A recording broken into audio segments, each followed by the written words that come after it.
My daughter didn't answer my calls for 10 days. When I got to her house, I found the front door wide open. Inside, everything was destroyed. Broken dishes, overturned furniture, dried blood on the wall. But what terrified me most were the drawings scattered on the floor. Each one showed the same scene. A woman lying on the ground, a tall man standing over her, a small figure hiding under a bed. Then I heard breathing coming from my granddaughter's room. But let me start from the beginning, so you understand how I ended up in that nightmare. Hello, my dear listeners. Thank you for being here. If you enjoy stories like this, please subscribe to the channel and hit that like button. I always find it fascinating to read which cities and countries you're listening from, and if you've lived through something like this, so don't hesitate to write a comment. Now please get comfortable. Happy listening. My name is Vivian Miller. I'm 63 years old, and until 10 days ago, I thought I knew everything about my daughter's life. I was wrong. I live in a small town in Oregon, about 3 hours south of Portland. It's one of those places where everyone knows everyone, where the biggest excitement is usually the county fair or someone's new pickup truck.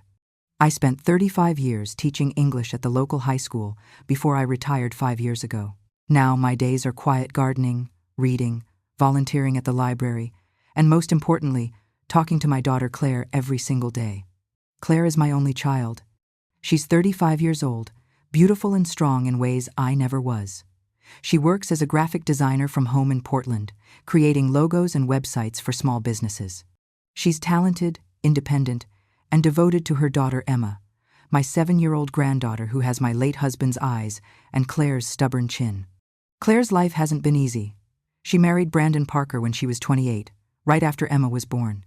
I had reservations about Brandon from the start. He was charming, but there was something cold behind his smile, something calculating in the way he looked at Claire.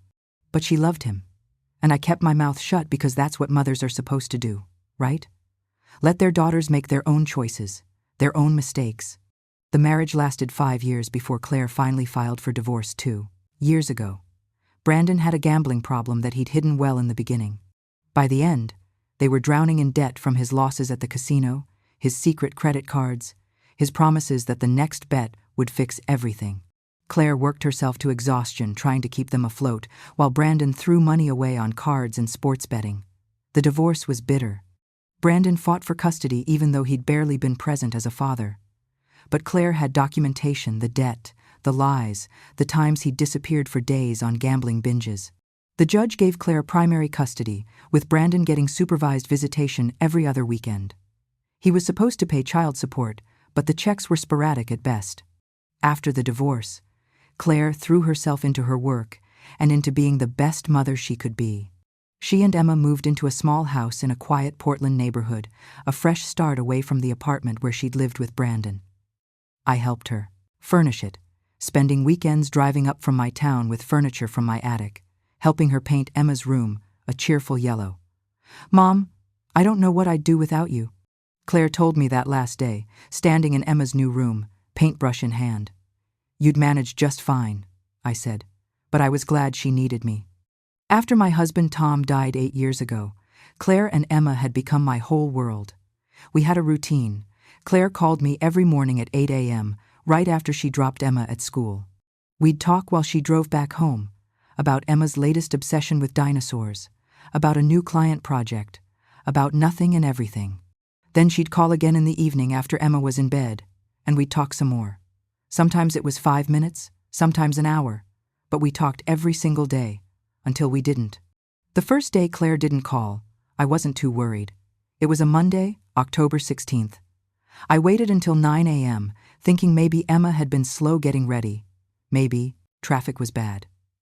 At 9:30, I called Claire. The phone rang and rang before going to voicemail. "Hey, sweetie, just checking in.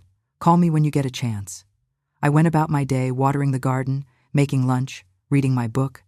But that nagging worry sat in my stomach like a stone. By evening, when Claire still hadn't called, I tried again. Voicemail. "Claire, honey, I'm starting to worry. Is everything okay? Call me, please." I called Emma's cell phone too.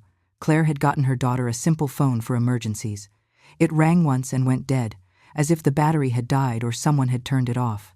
I told myself not to panic. Maybe Claire's phone died. Maybe they went somewhere without signal. Maybe Emma lost her phone at school. There were reasonable explanations. But Claire always called.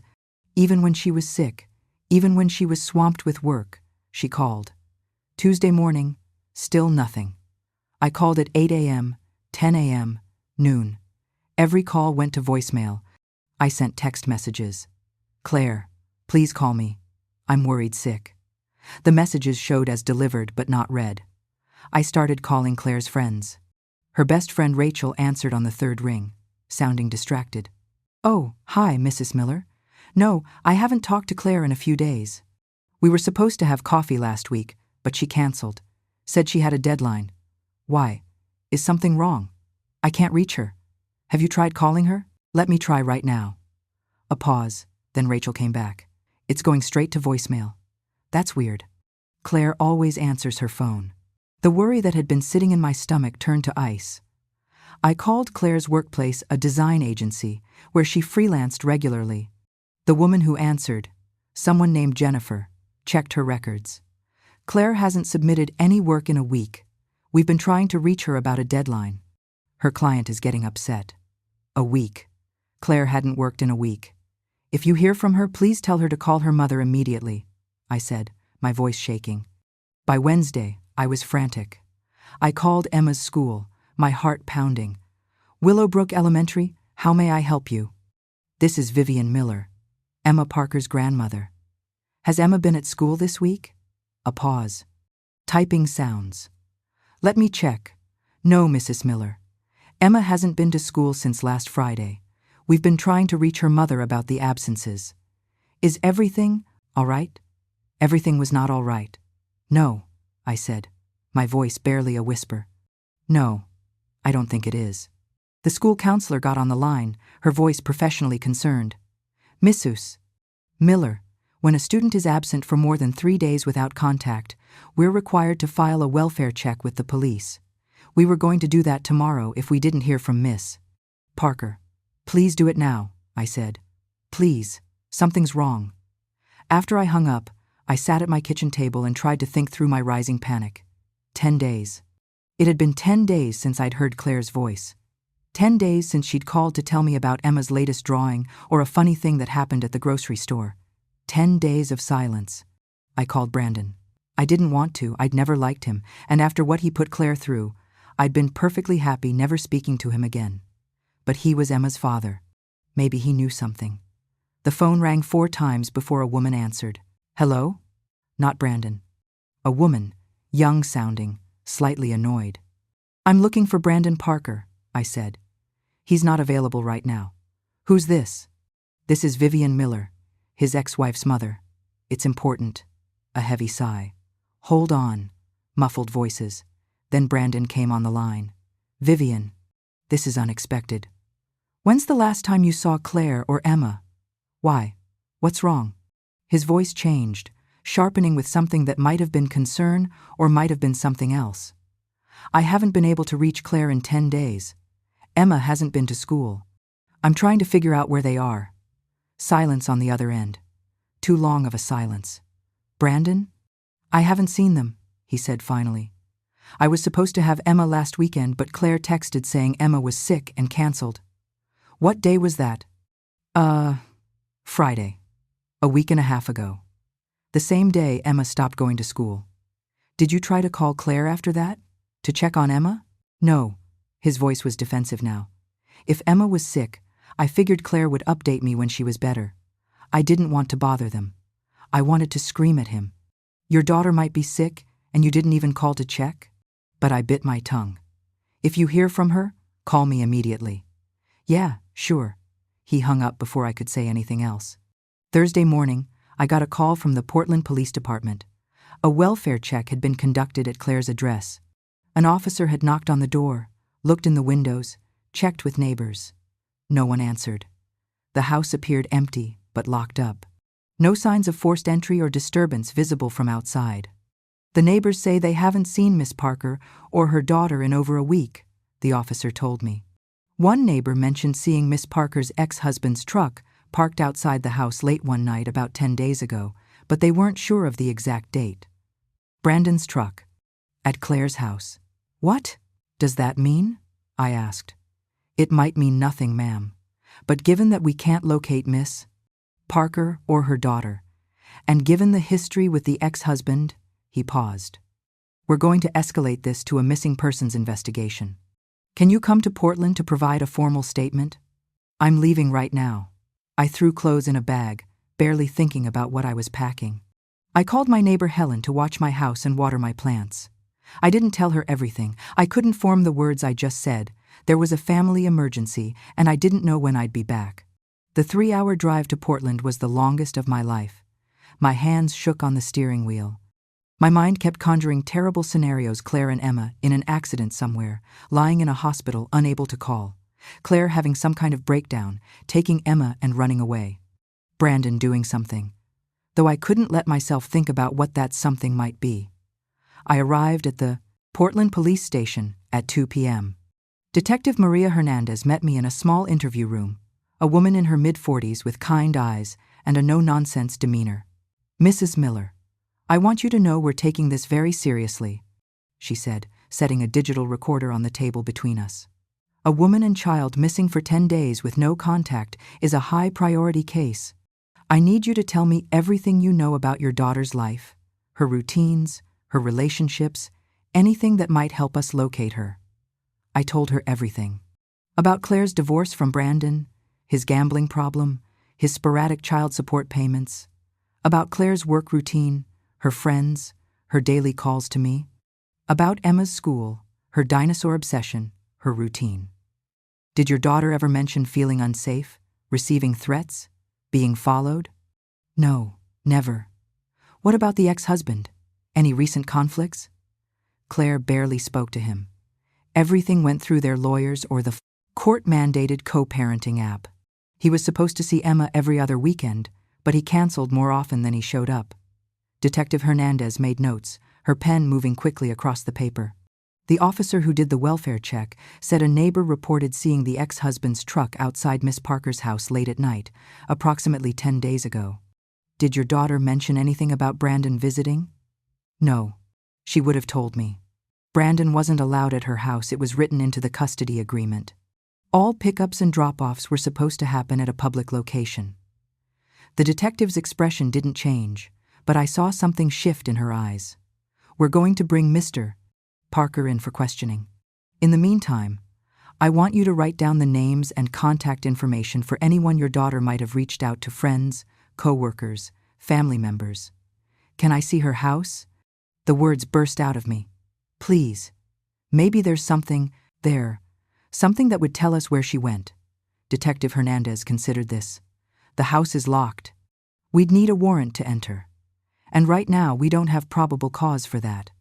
We have a welfare check showing no signs of forced entry or visible disturbance. I'm her next of kin.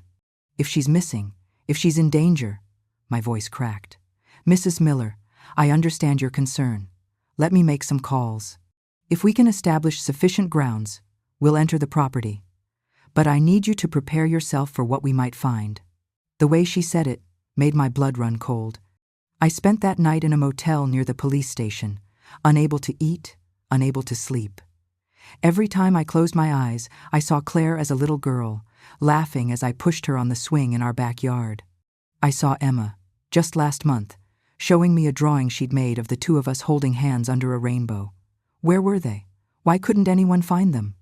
Friday morning, Detective Hernandez called. Mrs. Miller, we're going to Claire's house. A neighbor has provided us with a key. Your daughter gave it to her in case of emergencies. I want you to meet us there in 1 hour. The drive to Claire's neighborhood felt surreal. Tree-lined streets with neat little houses, children's toys in yards, Halloween decorations on porches. Normal life happening all around me while my world fell apart. Claire's house was a small craftsman-style bungalow with a blue door and a small front porch. Emma's bicycle was still on the porch, exactly where it had been the last time I visited. The mailbox was overflowing with mail. Detective Hernandez was already there, with 2 uniformed officers and someone I assumed was a crime scene technician. They were waiting for me on the porch. Mrs. Miller, before we go in, I need to prepare you. Given the length of time your daughter and granddaughter have been missing, we have to consider all possibilities. If you see anything disturbing, step outside immediately. Let us handle it. Do you understand? I nodded, though I didn't really understand. I couldn't process what she was trying to tell me.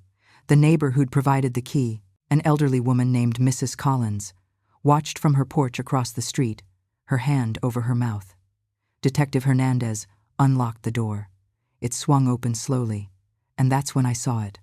The front door opened directly into the living room, and the scene before me was like something from a nightmare. The furniture was overturned, the couch pushed back against the wall as if someone had shoved it in a rage. Claire's favorite reading chair knocked on its side. The coffee table was broken. One leg snapped off. Glass from a shattered lamp scattered across the floor. In the kitchen, which I could see through the open doorway, broken dishes littered the floor. Cabinet doors hung open. Empty juice boxes and water bottles were scattered everywhere, as if someone had been frantically searching for something to drink. And on the wall beside the kitchen doorway, unmistakable even from a distance, was a dark brown stain that could only be dried blood. A smear pattern, as if someone had grabbed the wall for support while bleeding. I heard a sound come out of my throat, something between a gasp and a sob. "Mrs. Miller, please wait outside," Detective Hernandez said, but I couldn't move. I was frozen, staring at the destruction, at that terrible stain on the wall. Then I saw them. The drawings. They were scattered across the living room floor, dozens of them, covering the hardwood like a child's terrible testimony. I took a step forward before Detective Hernandez could stop me and picked one up with shaking hands. It was drawn in crayon, the way a 7-year-old draws, but there was nothing childish about the content. A stick figure with long dark hair, Claire's hair lying on the ground, red crayon scribbled around the figure's head. A tall stick figure with short hair standing over the fallen one, angry lines coming off his body like rage made visible. And in the corner, drawn smaller, so small you might miss it, a little stick figure with pigtails hiding under what was clearly meant to be a bed. My hands shook so badly the paper fluttered. I looked down at the other drawings on the floor. They were all the same scene, drawn over and over again. Some had more detail, the tall figure's fists drawn large and dark, the woman figure's eyes drawn as X's, the little girl figure with tears drawn as blue lines down her face. "Emma drew these," I whispered. Emma saw something. She saw, I couldn't finish the sentence. Couldn't say what I was thinking, what those drawings so clearly showed. Detective Hernandez was speaking into her radio, using codes I didn't understand. The crime scene technician was already taking photographs, careful not to disturb anything. "Mrs. Miller, I need you to step outside now," the detective said, her voice gentle but firm. She took my elbow, trying to guide me toward the door. But then I heard it. A sound so faint I almost missed it. A soft, ragged breathing, like someone trying very hard to be quiet. It was coming from down the hallway, from the direction of the bedrooms. "Wait," I said, pulling away from Detective Hernandez. "Listen." Everyone froze. In the silence, we all heard it. Breathing. Fast and shallow, the sound of someone terrified. "Police!" One of the uniformed officers called out. "If anyone is in this house, make yourself known." The breathing stopped abruptly, as if whoever was making the sound was now holding their breath. Detective Hernandez drew her weapon, and the 2 uniformed officers did the same. "Stay behind me," she ordered me, and this time I didn't argue. They moved down the hallway in formation, checking the bathroom first empty, then Claire's bedroom empty, but showing signs of the same chaos as the living room. The bed was unmade, clothes pulled from drawers, more broken glass on the floor. The last door at the end of the hall was Emma's room. The yellow door I'd helped paint, with Emma's name spelled out in wooden letters Claire had bought at a craft store. Detective Hernandez reached for the doorknob, turned it slowly, pushed the door open. Emma's room looked almost untouched compared to the rest of the house. The bed was made, stuffed animals arranged neatly on the pillow. The small desk where Emma did her homework was tidy, crayons organized in their box. But there were more drawings on the floor, and empty juice boxes, and the breathing sound came again, definitely from this room. "Hello?" Detective Hernandez said softly, lowering her weapon slightly. "Emma?" Is that you, sweetheart? Your grandmother is here. You're safe now. No response. Just that terrible, terrified breathing. One of the officers knelt down and looked under the bed. His face went pale. Detective, you need to see this. I pushed past them. I didn't care about protocol or safety anymore. I had to see. Under Emma's bed, barely visible in the shadows, was my granddaughter. She was curled into the smallest ball possible, pressed against the wall in the farthest corner under the bed frame. Her clothes were dirty, her hair matted. Her face was so thin, it looked skeletal. She was clutching a stuffed rabbit I'd given her for her last birthday. And her eyes were open, but they weren't seeing us. They were staring at nothing, at everything, at horrors I couldn't begin to imagine. Emma, I sobbed, dropping to my knees. Emma, baby, it's Grandma. You're safe. Please come out. She didn't move, didn't even blink, just kept staring with those terrible, empty eyes, her breathing fast and shallow, her body trembling. Ma'am, don't move her, the crime scene technician said. We need to document everything, and she might be injured. But I couldn't just leave her there under that bed, couldn't let her spend one more second in that dark, terrible place. I reached under the bed frame, ignoring the protests behind me, and touched her hand. It was ice cold. Emma, sweetie, it's Grandma Vivian. You remember me? I'm going to help you come out now, okay? Nobody's going to hurt you, I promise. For the first time, her eyes moved, shifted to focus on my face, and I saw the moment recognition sparked the moment she realized she was looking at someone safe, someone who loved her. Her mouth opened, a sound came out, barely more than a whisper, hoarse from disuse. Grandma? Yes, baby. It's me. You're safe now. Can you come to me? She didn't move toward me, but she didn't resist when I gently pulled her out from under the bed.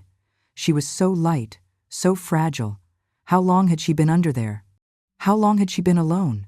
As I lifted her into my arms, holding her thin little body against my chest, I saw the 2 empty juice boxes under the bed with her, the granola bar wrapper, the small pile of tissues. She'd been surviving on whatever she could reach from under the bed. Emma's arms came up to wrap around my neck, holding on so tightly I could barely breathe. She started to cry dry, horrible sobs that shook her entire body.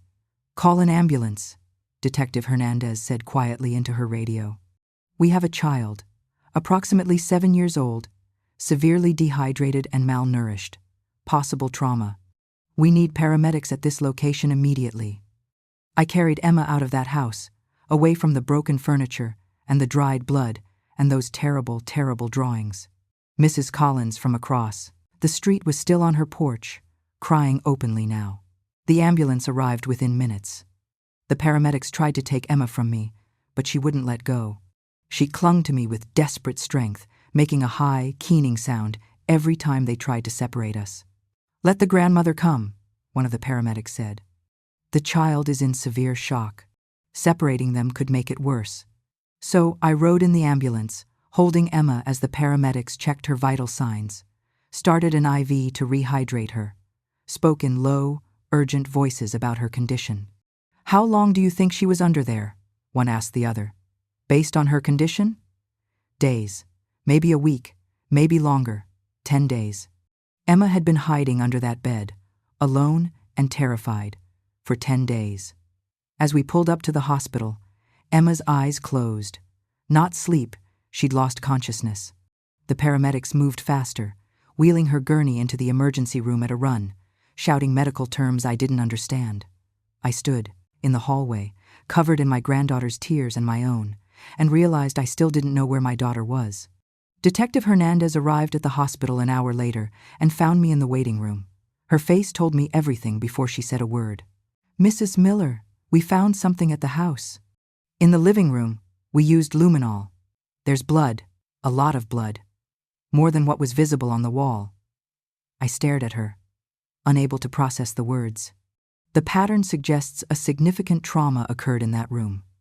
We're treating your daughter's house as a potential crime scene.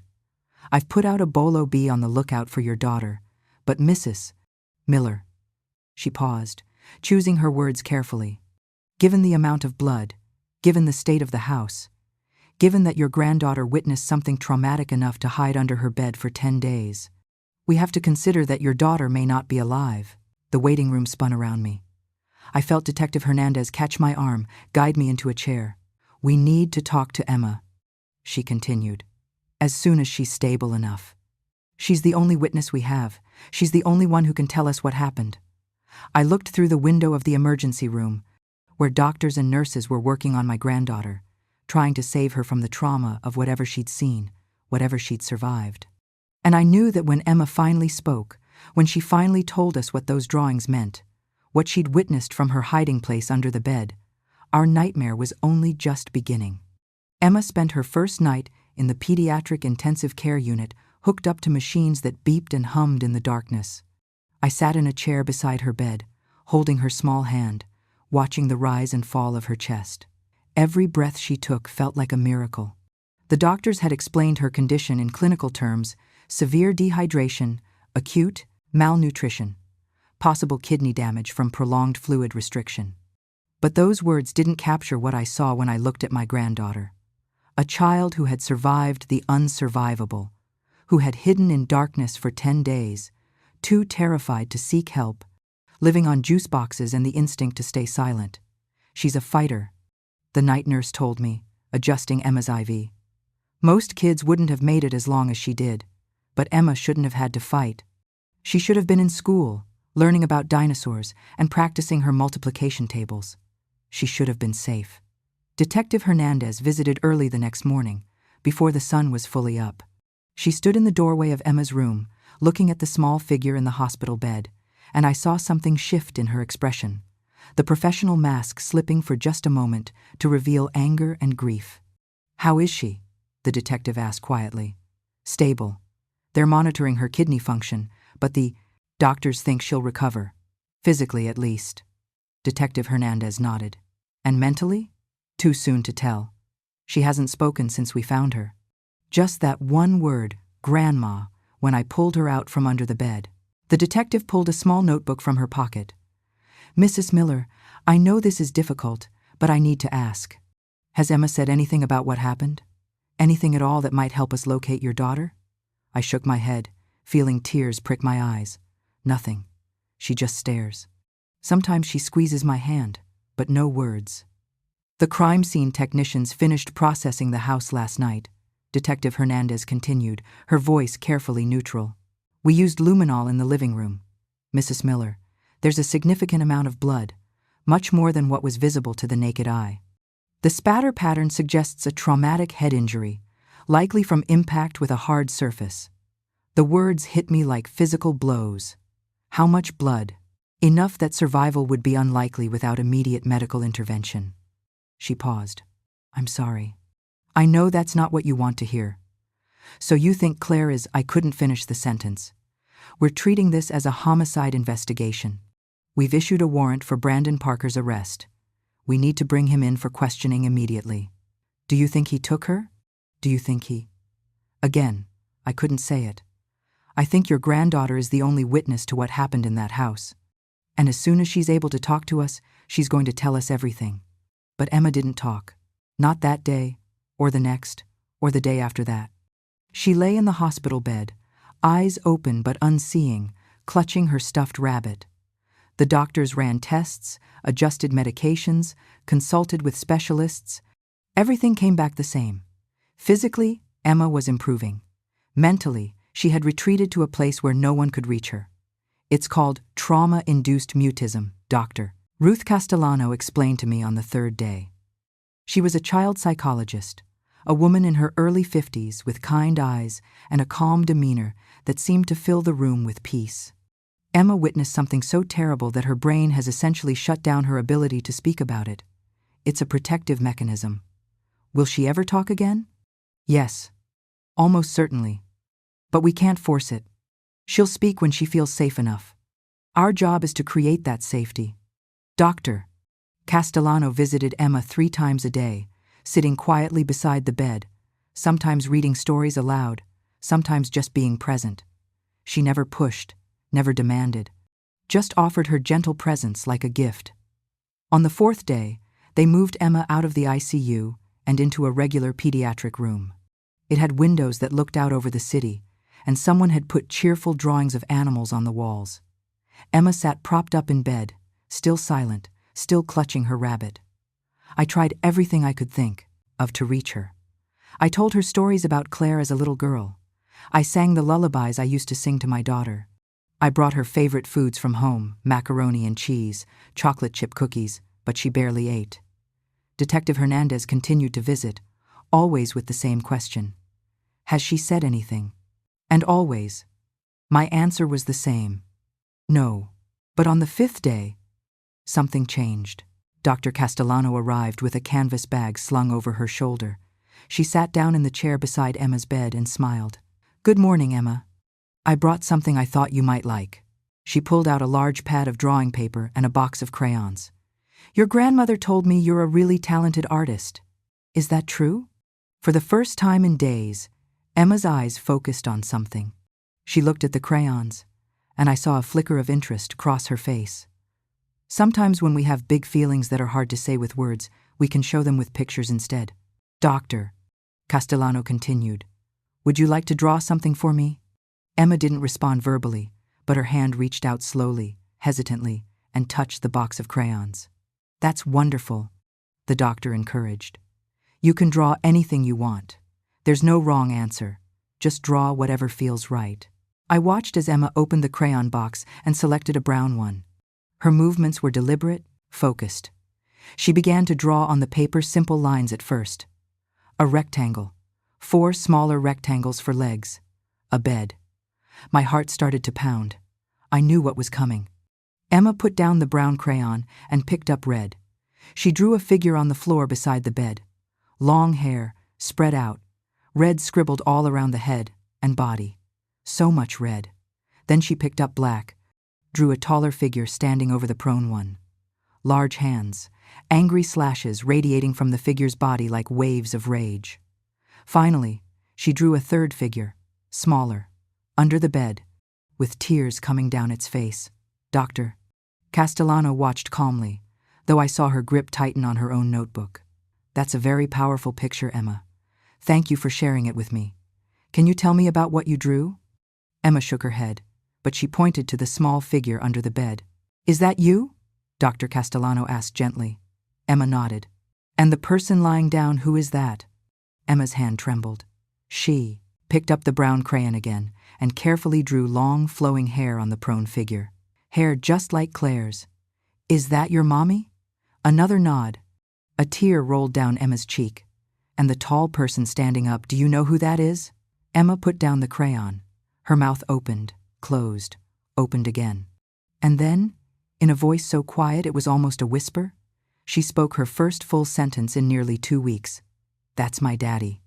The room went utterly silent. Even the machine seemed to stop beeping. Your daddy was there? Dr. Castellano asked, her voice still gentle, but I could hear the tension beneath it. Yes. Emma's voice was hoarse from disuse. He came with the lady with the baby in her tummy. I felt like I'd been punched in the stomach. Brandon had brought someone with him, a pregnant woman. When did your daddy come, Emma? At nighttime. I was in my room playing. Mommy was making dinner. Then the doorbell rang lots of times. Ding dong. Emma's voice took on a sing-song quality, as if she were reciting something memorized. Mommy looked through the little hole in the door. She said a bad word. She told me to go to my room right now and close the door.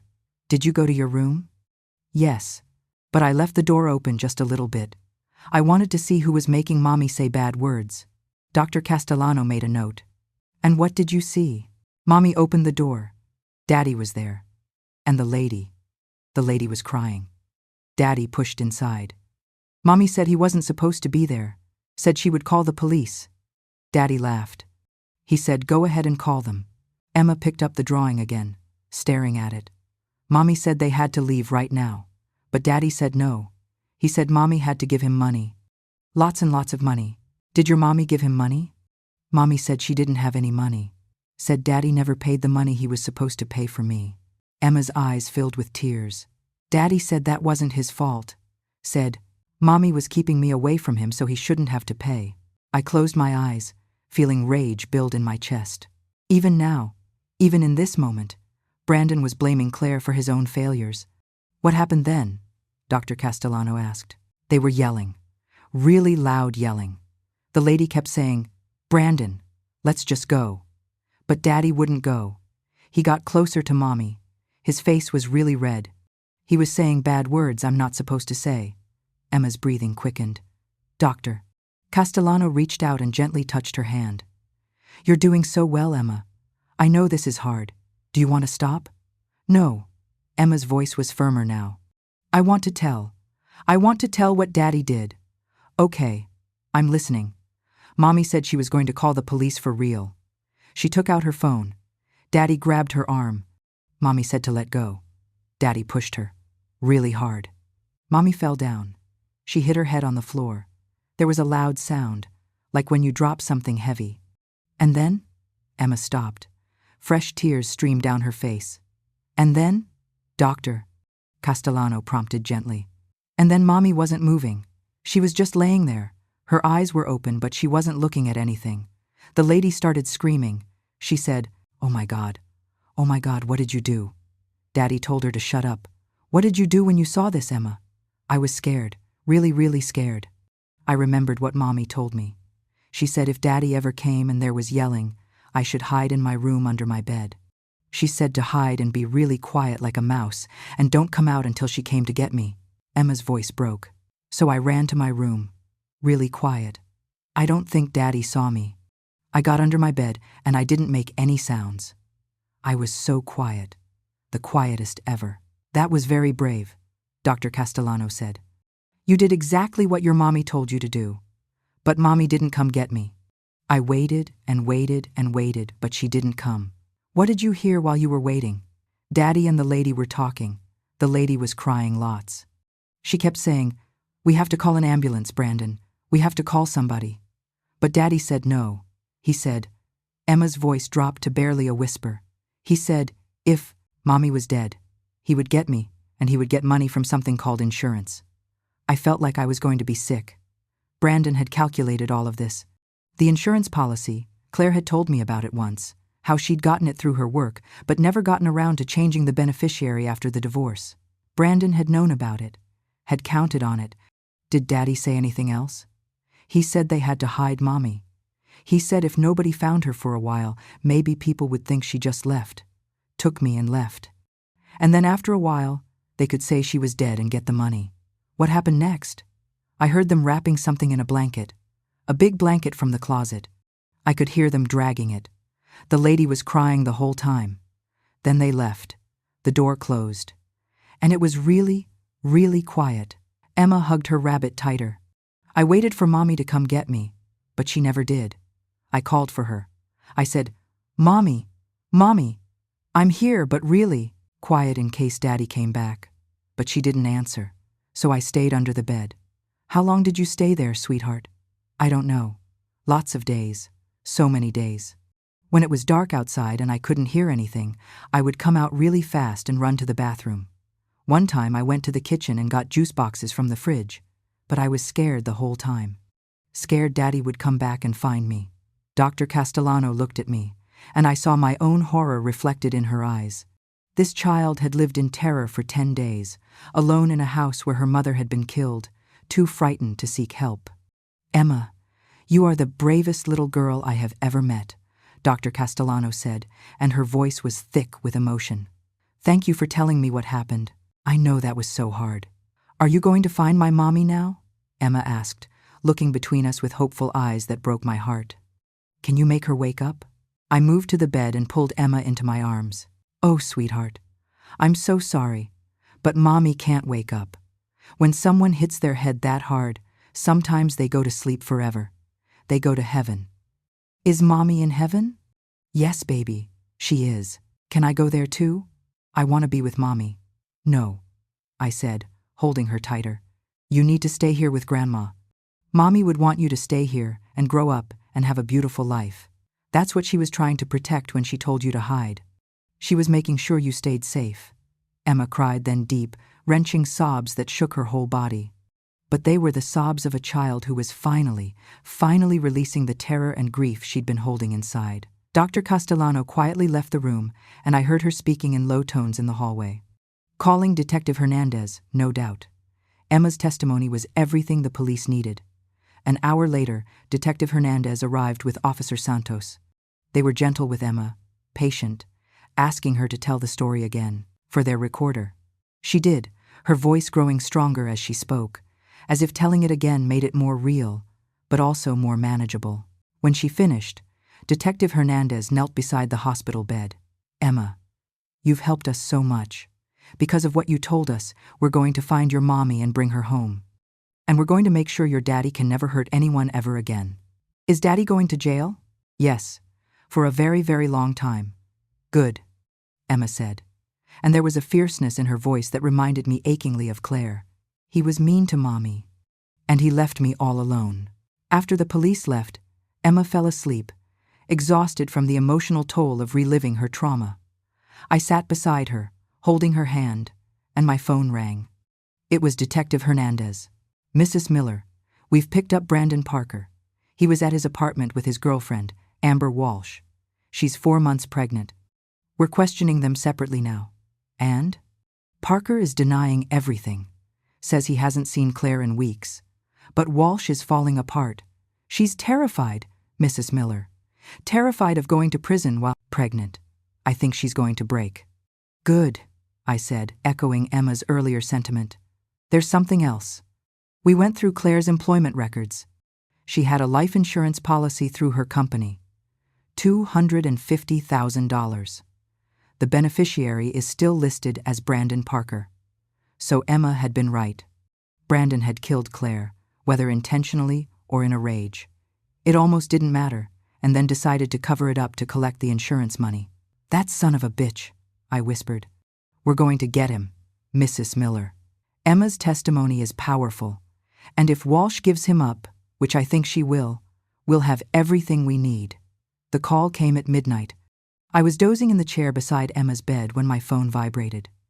Detective Hernandez's voice was tight with controlled anger. "Walsh broke. She gave us everything. The fight, the push, Claire hitting her head, Parker's decision to hide the body instead of calling for help. And Mrs. Miller, she told us where Claire is." I sat up straight. "Where?" "Parker rented a storage unit. Secure store on Highway 26, Unit 247. He moved Claire's body there that night, wrapped in a blanket, just like Emma said. We're heading there now with a warrant. I want to be there. Mrs. Miller, I don't think she's my daughter. I want to be there when you find her." There was a long pause. "Okay, but you'll have to stay back. Let us process the scene first." I asked the night nurse to watch Emma, promising I'd be back soon, and drove through the empty Portland streets to the storage facility. Police cars were already there, their lights painting the night red and blue. Detective Hernandez met me at the entrance. "Are you sure you want to do this?" "I'm sure." I watched from behind the police tape as officers cut the lock on Unit 247 and rolled up the metal door. The beam of their flashlights illuminated the small space mostly empty, except for a large bundle wrapped in a floral blanket. Claire's favorite blanket. The one that used to be on her couch. The crime scene technicians moved in, photographing everything before carefully unwrapping the blanket. I couldn't see clearly from where I stood, but I saw Detective Hernandez's shoulders tense. Saw her turn away for a moment, composing herself. Then she walked back to me, her face grave. "It's her, Mrs. Miller. I'm so sorry. We'll need you to make a formal identification, but not tonight. Let us process the scene first. Go back to the hospital. Be with Emma. How did she?" I couldn't finish. "Severe head trauma, consistent with a fall. The medical examiner will have to confirm, but it looks like she died quickly. She wouldn't have suffered long. That was supposed to be a comfort, I suppose. But there is no comfort in knowing your daughter died on a living room floor while your granddaughter hid in terror." I drove back to the hospital in a daze. Emma was still sleeping, her small hand curled around her rabbit's ear. I sat down, beside her, and took her other hand. "We found her, sweetheart," I whispered. "We found your mommy. She's safe now. She can rest." The next morning, Detective Hernandez called with more news. "We've formally arrested both Parker and Walsh. Parker is being charged with second-degree murder, child endangerment, insurance fraud, and several other counts. Walsh is being charged as an accessory after the fact. When is the trial? It'll be months. These things take time. But Mrs. Miller, we have everything we need. Emma's testimony, Walsh's confession, the body, the evidence from the house. Parker is going away for life. I looked at Emma, who was awake now, drawing another picture. This one was different, still the same scene. But this time, the little figure under the bed had someone holding her hand. Me, I realized. She was drawing me, pulling her to safety. Detective, Emma and I need to go home. Not to Claire's house, I can't take her back there, but to my house, my town. We need to start healing. I understand. We'll need her to testify at trial, but that won't be for a while. Get her settled. Get her into therapy. Do what you need to do. I was granted emergency custody of Emma the next day. The courts agreed that she needed to be with family, that keeping her in foster care while the legal system ground through its processes would be cruel. We left the hospital a week after I'd found her under that bed. Emma walked slowly, still weak, holding my hand tightly. As we passed the living room where her mother had died, she turned her face into my side, refusing to look. "It's okay, baby," I said. "We're leaving now. We're going to Grandma's house, and we're going to be safe there." We packed a few of Emma's clothes, her favorite toys, some books. I took photographs of Claire from the walls. Emma would want them someday. And then we left that house, hopefully forever. The drive back to my small town took 3 hours. Emma slept most of the way, her head against the window, her rabbit clutched in her arms. When we pulled up to my house, she looked at it with wide eyes. "Is this where we're going to live now?" "Yes, sweetheart. This is your home now. You're safe here." She looked at me, this brave, broken little girl, and asked the question that would haunt me. "But Grandma, will I ever feel safe again?" I didn't have an answer. I could only hold her and promise to try to help her find that safety, one day at a time. That night, as Emma lay on a pile of blankets on the floor of the guest room, still too frightened to sleep in a bed, I called Detective Hernandez with one question. "When do you think this will go to trial?" 3 to 6 months, probably. Why? Because Emma needs to see him put away. She needs to know he can't hurt her. Until then, she's going to live in fear. We'll make sure she gets justice, Mrs. Miller. I promise you that.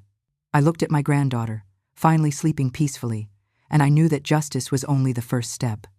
The real work helping Emma heal, teaching her to trust again, giving her back the childhood that trauma had stolen, that work would take years. But as I watched her sleep, her small chest rising and falling, I made a promise. To Claire, to Emma, to myself. I would fight for this child with everything I had. She had survived 10 days in hell. Now I would spend the rest of my life making sure she had a reason to be glad she survived. The trial was still months away. The healing would take even longer. But tonight, Emma was safe. She was loved. And for now, that was enough. 3 months passed before the trial began. 3 months of therapy sessions, nightmares, and small victories that felt enormous. Emma learned to sleep in a bed again, though she kept the door open and a nightlight burning. She started school in my town, though she struggled with loud noises and crowded spaces. She drew constantly, always the same scene at first, but gradually, slowly, the drawings began to change. Dr. Castellano made the drive from Portland twice a week to work with Emma. "She's processing the trauma," the psychologist explained to me after one session. The repetitive drawing is her way of taking control of a memory that feels out of control. Eventually, she'll be ready to draw different things, new things, happy things. I wanted to believe her. Some days I did. Other days I watched Emma flinch when a door slammed or freeze when someone raised their voice, and I wondered if she would ever truly heal. The prosecutor, a sharp-eyed woman named Caroline Diaz, came to my house to prepare Emma for testimony. She was gentle but thorough, explaining what would happen in the courtroom, who would be there, what questions she would ask. "Emma, your daddy's lawyers are going to try to say that you don't remember things correctly," she explained. "They might say you were confused or scared, but I need you to tell the truth, exactly like you told Detective Hernandez. Can you do that?" Emma nodded, her jaw set with determination that reminded me of Claire. "I remember everything. I remember what Daddy did. The trial began on a cold January morning. The courthouse was packed with reporters, curious onlookers, and victims' rights advocates who had taken up Claire's case. I held Emma's hand as we walked through the crowd, cameras flashing, reporters shouting questions we didn't answer. Inside the courtroom, Brandon sat at the defense table in an orange jumpsuit, his hands cuffed. He looked older, thinner, diminished somehow. When Emma saw him, she squeezed my hand, so hard it hurt, but she didn't look away. She stared at her father with eyes that held no love, no fear, only a cold assessment of the man who had taken her mother away. Amber Walsh sat at a separate table with her own lawyer. She was 7 months pregnant now, her belly prominent under the loose dress they'd given her. She wouldn't look at Brandon or at Emma. She kept her eyes fixed on the table in front of her, occasionally wiping tears. The trial lasted 2 weeks. The prosecution presented their case methodically, the crime scene photos, the luminol results showing the massive amount of blood in Claire's living room, the medical examiner's testimony about the severe head trauma that had killed her. They showed the jury Emma's drawings, dozens of them, all depicting the same terrible scene. Then they called Amber Walsh to testify. She walked to the witness stand heavily, one hand supporting her back. When she was sworn in, her voice shook. The prosecutor approached. "Miss Walsh, can you tell the jury about the night of October 15th? Amber took a shaky breath. Brandon and I drove to Claire's house. It was late, maybe 9 p.m. Brandon said he just needed to talk to Claire about money. He said she owed him. Did you want to go? No. I told him it was a bad idea. Claire had a restraining order against him. But he was desperate. We had debts, his debts from gambling. The landlord was threatening to evict us. He said Claire had to help. What happened when you arrived? Brandon knocked on the door, kept knocking until Claire answered. She was angry. Told us to leave, or she'd call the police. Brandon pushed his way inside. I followed him. I shouldn't have, but I did. What happened inside the house? Amber's voice dropped to nearly a whisper. They argued. Brandon demanded money. Claire said she didn't have any, that he never paid child support, so why should she give him anything? Brandon got angrier and angrier. His face was red. He was yelling. Then Claire took out her phone and said she was calling the police. What did Brandon do? He grabbed her phone. They struggled. Then he pushed her, hard. She fell backward and hit her head on the floor. There was a terrible sound, like a crack, and then she just stopped moving. The courtroom was silent. Someone in the back was crying softly. What did you do then? I started screaming. I wanted to call 911, but Brandon said no. He said if we called, we'd both go to prison. He said Claire was already dead. I could see she wasn't breathing, and calling an ambulance wouldn't change that. What happened next? Brandon got a blanket from the closet. He wrapped Claire in it. He made me help him carry her to his truck. I was crying the whole time. I kept saying we should call someone, that this was wrong. But he said, she paused, fresh tears streaming down her face. He said if we just hid the body for a while, he could claim Claire abandoned Emma. Then after a few months, he could have her declared dead and collect her life insurance. He said it was $250,000. Enough to pay all our debts and start over. Did you know Emma was in the house? No. Brandon said she was at her grandmother's. If I'd known. Amber looked directly at Emma for the first time. If I'd known that baby was hiding there, watching, I never would have left her alone. Never. Brandon's lawyer tried to discredit Amber on cross-examination, suggesting she was lying to get a lighter sentence. But her testimony matched Emma's in every detail. 2 witnesses, one a child who had hidden under a bed, one an accomplice racked with guilt.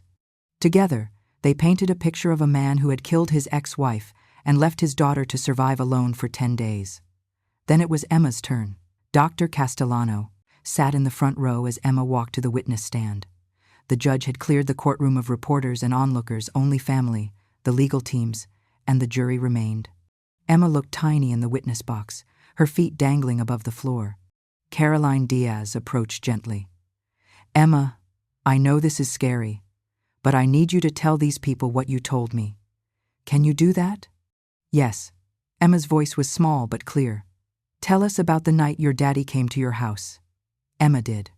She told them everything, the doorbell ringing, Her mother's fear, the argument about money, the push, the fall, the terrible sound of her mother's head hitting the floor. Hiding under the bed as her father wrapped her mother in a blanket. The 10 days of terror that followed. Brandon's lawyer tried to suggest Emma was confused, that she was too young to remember accurately. But Emma didn't waver. "I remember," she said firmly. "I remember everything. My daddy hurt my mommy and she died and he left me all alone."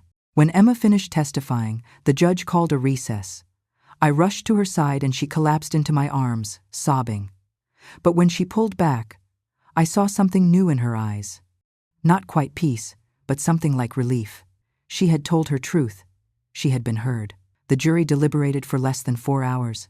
When they returned, the 4 women stood and delivered their verdict in a clear voice. "We find the defendant, Brandon Cole Parker, guilty of murder in the 2nd degree, guilty of child endangerment, guilty of insurance fraud, guilty on all counts." Brandon's face went white. His lawyer put a hand on his shoulder, but he shook it off. As the bailiffs moved to take him away, he turned and looked at Emma one last time. I saw his mouth move, forming words I couldn't hear. "I'm sorry." But sorry couldn't bring Claire back. Sorry couldn't erase Emma's nightmares. Sorry was just a word. The judge scheduled sentencing for 2 weeks later. When that day came, the courtroom was full again. Victim impact statements were read from me, from Claire's friends, from Emma's school counselor, who described the trauma visible in every aspect of her life. Then the judge spoke. "Mr. Parker, you murdered the mother of your child while that child watched from her hiding place. You then left your 7-year-old daughter alone in a house with her mother's body for 10 days, caring more about insurance money than her welfare. You showed no remorse, no humanity. I hereby sentence you to life in prison without the possibility of parole." Emma was sitting beside me. She reached for my hand and squeezed it. "He can't hurt anyone now, right, Grandma?" "Right, baby. He can't hurt anyone ever again." Amber Walsh was sentenced to 8 years as an accessory to murder. She would give birth in prison, and her baby would be placed with her parents. It wasn't justice, exactly, but it was consequence. We buried Claire on a sunny day in March, in the small cemetery in my town, under the oak tree she had loved as a child. Emma wanted to put drawings in the casket, not the terrible ones depicting her mother's death, but earlier drawings. Pictures of Emma and Claire holding hands, surrounded by flowers and sunshine. "So Mommy has pretty things in heaven," Emma explained. At the graveside, Emma read a letter she had written with Dr. Castellano's help. Her voice shook but didn't break. "Dear Mommy, I miss you so much. Every day I miss you. But Grandma says you're watching over me from heaven, and that makes me feel better. You saved me, Mommy. You told me to hide, and I did, and that's why I'm still here. Thank you for saving me. I love you forever and ever. Love, Emma."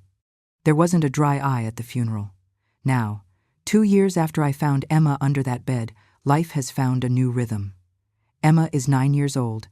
She goes to school, has friends, plays soccer on Saturday mornings. She still sees Dr. Castellano once a week, and probably will for years to come. The nightmares are less frequent now, though they still come sometimes. When they do, I'm there, holding her, reminding her she's safe. She draws different things now, not just that terrible scene, though sometimes it still appears, but also flowers, animals, landscapes, pictures of her and me at the beach. Pictures of what she wants to be when she grows up a doctor, so she can help people the way the doctors helped her. She keeps a photograph of Claire on her nightstand. "Good night, Mommy," she says every evening before bed. "I hope heaven is nice." Some days are harder than others. Loud noises still make her jump. She doesn't like small spaces. She refuses to play hide and seek. But she's living. More than surviving, actually living. Last week, she brought home a picture she'd drawn in art class. It showed 3 figures, a woman with angel wings in the clouds, a little girl on the ground holding hands with an older woman. All 3 were smiling. "That's you and me and Mommy," Emma explained. "Mommy's watching us from heaven and we're okay. We're sad, but we're okay. And that, I think, is the truth of survival. We're sad. We'll always carry the weight of what was lost. But we're okay. We wake up each morning. We do the hard work of healing. We remember Claire not just for how she died, but for how she lived, and for how she saved her daughter with her final instructions to hide and stay quiet. If you're watching this story, I want you to know something. Trauma changes you. It leaves scars that never fully fade, but it doesn't have to define you. Emma survived 10 days under a bed, living in terror. But she's more than that trauma. She's a bright, funny, brave little girl who loves dinosaurs and drawing and her grandmother's chocolate chip cookies. She's a survivor, yes. But more importantly, she's a child who's learning to live again, to trust again, to hope again. To everyone who has survived trauma, who carries scars no one else can see, who wakes up every day and chooses to keep going, you are not alone. Healing isn't linear. Some days you'll take steps forward. Some days you'll fall back. But as long as you keep trying, keep breathing, keep hoping, you're winning. Thank you for listening to our story, for bearing witness to Emma's courage and Claire's love, for understanding that justice, while important, is only the beginning of healing. If this story moved you, please don't forget to like and subscribe. Your support helps me continue sharing stories that uncover the hidden truths of everyday life. There are so many more untold stories waiting to be revealed. Thank you for being here. Now tell me, what would you have done if you were in their place? I'd love to hear your thoughts. Please share them with me in the comments below. On the screen, you can see 2 more life stories I strongly recommend. There are many more waiting on my channel. Don't forget to subscribe. See you in the next life story.